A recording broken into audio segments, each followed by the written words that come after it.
Mhlambe-ke omunye unokudideka ukuthi uma ngabe sikhuluma ngomkhosi wasemachwebeni, umkhosi womhlanga nawo, kanti futhi kunanomkhosi ozoba khona enyokeni. Kade kunomunye umkhosi futhi womama. Ikahle kahle ihluke ngani yonke le mikhosi?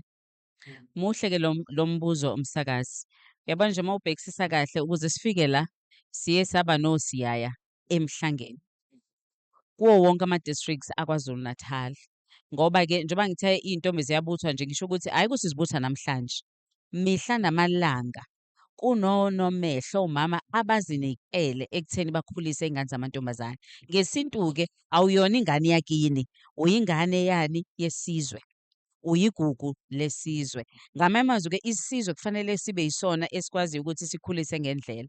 Manje-ke omama-ke laba engithi babalulekile kuthina benza lowo msebenzi ukuthi-ke bathi iy'ngane asizibuthe sihlangane bese siy'fundisa ukuthi kusho ukuthini ukuba intombi, kusho ukuthini ukuziphatha ukuze ingane ikhule ngendlela. Ngamanye amazwi-ke msakazi ngizama ukuthi njengoba ufuna umehluko nje, siqale kosiyaya emhlangeni sesisemachobeni manje.